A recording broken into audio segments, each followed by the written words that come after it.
بسم اللہ الرحمن الرحیم نحمدہ ونصلی ونسلم علی رسولہ الکریم اما بعد فاعوذ باللہ من الشیطان الرجیم بسم اللہ الرحمن الرحیم شہر رمضان الذی انزل فیہ القرآن صدق اللہ العظیم ان اللہ وملائکتہ یصلون علی النبی یا ایھا الذین آمنوا صلوا علیہ وسلموا تسلیما الصلاۃ والسلام علیک یا سیدی یا رسول اللہ وعلی آلک واصحابک یا سیدی یا خاتم النبیین۔ محتشم ناظرین و سامعین، السلام علیکم ورحمۃ اللہ وبرکاتہ۔ رمضان مبارک کی مقدس گھڑیوں میں ہم اللہ رب العزت کا جتنا بھی ذکر کریں وہ کم ہے، کیونکہ یہ چند دن باقی رہ گئے ہیں، تو اللہ تعالیٰ ہمیں مزید ذکر الہی کرنے کی توفیق عطا فرمائے۔ تو محتشم ناظرین و سامعین، یہ مہینہ نیکیاں کرنے کا مہینہ ہے، اپنے آپ کو جنت میں لے جانے کا مہینہ ہے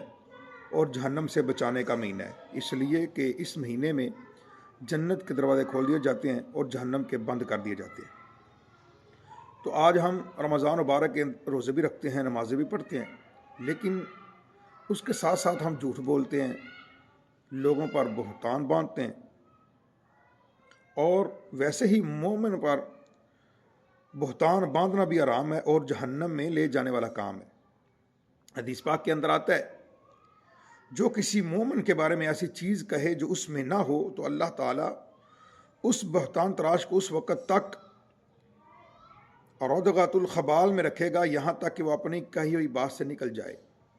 یہ ردغۃ الخبال کیا ہے؟ یہ جہنم میں وہ مقام ہے جہاں دوزخیوں کا خون اور پیپ جمع ہوتا ہے، اور اس کے تحت محقق علی الاطلاق حضرت شاہ عبدالحق محدث دہلوی رحمۃ اللہ علیہ فرماتے ہیں کہ یہاں تک کہ وہ اپنی کہی ہوئی بات سے نکل جائے۔ مراد کیا ہے کہ اس گناہ سے توبہ کے ذریعے یا جس عذاب کا وہ مستحق ہو چکا ہے اسے بھگتنے کے بعد پاک ہو جائے۔ ایک بندے پر ہم نے بہتان لگایا اور اس میں وہ چیز نہیں تھی، اور قیامت والے دن بندہ جہنم کے اس گڑھے میں ہوگا جہاں دوزخیوں کا خون اور پیپ جمع ہوتا ہے۔ آپ دنیا میں رہ کر کسی کے خون کو یا کسی کی پیپ کو دیکھنا پسند کر سکتے ہیں؟ کسی کو پھنسیاں نکلی ہوں، اس کے پھنسیوں سے، پھوڑوں سے وہ پیپ نکلے تو آپ کو کتنا دل آپ کا خراب ہوتا ہے۔ تو آپ ذرا غور کریں، وہ جہنم کا ایک مقام جہاں صرف خون اور پیپ جمع ہوتا ہے، تو جو بہتان لگانے والا ہوتا ہے اس کو وہاں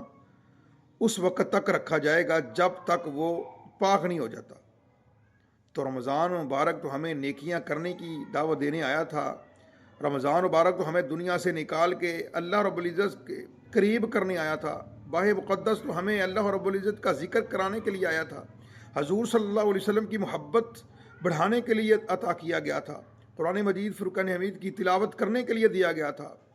ماہ مقدس توبہ کرنے کے لیے دیا گیا تھا، اپنے گناہوں کی مغفرت کرنے کے لیے دیا گیا تھا۔ لیکن ہم نے ماہ مقدس کا روزہ رکھنے کے باوجود، نماز پڑھنے کے باوجود وہی پرانے کام، کسی کے اوپر تہمت لگا دی، کسی کے اوپر جناب جھوٹا الزام لگا دیا، اور اتنے جھوٹ اپنے روزے کے ساتھ ہم مارتے ہیں، تو یہ بندے مومن کو مناسب نہیں ہوتا کہ وہ روزہ رکھ کے بھی اس طرح کے کام کرے، بلکہ بندے مومن تو وہ ہوتا ہے رمضان نہ بھی ہو تو ان کاموں سے بچا رہے، ان سے دور رہے۔ تو اللہ تعالی ہمیں ان طرح کے تمام ایسے گناہ جن پر اللہ رب العزت کا غضب ہو، اللہ تعالی ہمیں ایسے گناہوں سے بچنے کی توفیق عطا فرمائے اور عذاب آخرت سے بھی محفوظ فرمائے۔